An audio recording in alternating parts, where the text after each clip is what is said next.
ಎಲ್ರು ನಮಸ್ಕಾರ ದೇವ್ರು. ಈಗ ಒಂದ್ ವಿಡಿಯೋ ಹಾಕ್ತೀನಿ, ಆ ವಿಡಿಯೋ ನೋಡ್ಬಿಟ್ಟು ನಾನು ಏನ್ ಹೇಳಲ್ಲ, ನಿಮ್ಗೆ ಏನ್ ಅನ್ಸುತ್ತೆ ನಿಮ್ ಅನಿಸಿಕೆನ ಒಂದ್ಸಲಿ ಕಾಮೆಂಟ್ ಬಾಕ್ಸ್ ಅಲ್ಲಿ ಕಾಮೆಂಟ್ ಮಾಡ್ರಿ.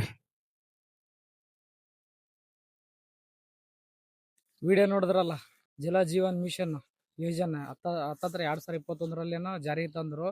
ಅದಾದ್ಮೇಲೆ ಅದನ್ನ ಮನೆ ಮನೆಗೆ ಗಂಗೆ ಅಂತ ಅನುಷ್ಠಾನ ಮಾಡಿದ್ರು. ಅದಾದ್ಮೇಲೆ ಹೆಚ್ಚು ಕಮ್ಮಿ ಸ್ವಲ್ಪ ದಿನದಲ್ಲಿ ಊರಲ್ಲಿರೋ ರೋಡ್ಗಳನ್ನೆಲ್ಲ ಮಧ್ಯ ರೋಡ್, ಅದು ಆ ಕಡೆ ಈ ಕಡೆ ಸೈಡ್ಗೂ ಅಲ್ಲ, ಮಧ್ಯ ರೋಡ್ ಅಲ್ಲಿ ಸೆಂಟ್ರಲ್ ಅಗದಾಕ್ಬಿಟ್ಟು ಪೈಪ್ ಲೈನ್ ಮೂಲಕ ಏನೋ ಮಾಡಿದ್ರು. ಒಟ್ನಲ್ಲಿ ಅಷ್ಟಿಷ್ಟಲ್ಲ, ಬೇಜಾನ್ ರೋದ್ನೆ ಕೊಟ್ಟಿದ್ದಾರೆ. ನಮ್ ಒಂದ್ ಊರಲ್ಲ, ಎಲ್ಲಾ ಊರಲ್ಲಿ ಇದೆ ಹಣೆ ಬರ. ರೋದ್ನೆ ಕೊಟ್ಟಾದ್ಮೇಲೆ ಅದನ್ನೆಲ್ಲ ರೆಡಿ ಮಾಡಿಸ್ಬೇಕಲ್ಲ, ನಳದಲ್ಲಿ ನೀರು ಬರ್ಬೇಕಲ್ಲ ಹೆಚ್ಚು ಕಮ್ಮಿ.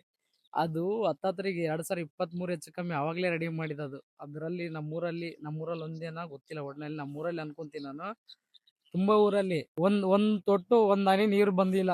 ಇವ್ರು ಮಾಡೋ ಕೆಲ್ಸಗಳು ಏನೇನೋ ಯೋಜನೆ ತಗೊಂಡ್ಬರ್ತಾರೆ, ಅದು ಅನುಷ್ಠಾನ ಮಾಡಿದೆ, ಇದು ಅನುಷ್ಠಾನ ಮಾಡಿದೆ ಅಂತಾರೆ. ಇವ್ರು ಮಾಡೋ ಕೆಲ್ಸ ಇವ್ರು ಏನೋ ಕಿತ್ತಿ ಗುಡ್ಡ ಹಾಕ್ತೀನಿ ಅಂತ ಮಾಡ್ತಾರೆ. ಬಟ್ ಏನ್ ಕಿತ್ತಿ ಗುಡ್ಡ ಹಾಕಕ್ಕಾಗಲ್ಲ. ಸುಮ್ನೆ ಅದನ್ನ ತಗೊಬಂದ್ರೆ ಹತ್ತತ್ರ 3 ವರ್ಷ ಆಯ್ತು, ಒಂದ್ ಹನಿ ನೀರು ಬಂದಿಲ್ಲ. ನಮ್ಮೂರಲ್ಲಿ ಹತ್ತತ್ರ ಎಷ್ಟು ಒಂದು ಕಡಿಮೆ ಅಂದ್ರೆ 1000 ನಳ ಹಾಕಿದಾರೆ ಅಂತ ಗೊತ್ತಿಲ್ಲ. ಅಷ್ಟು ನಳದಲ್ಲಿ ಒಂದ್ ಹನಿ ಒಂದ್ ತೊಟ್ಟು ನೀರು ಬಂದಿಲ್ಲ. ಇದು ನಮ್ಮ ಒಂದು ಊರಲ್ಲ, ಎಲ್ಲಾ ಊರಲ್ಲಿ ಇದೇ ಹಣೆ ಬರ ಐತೆ.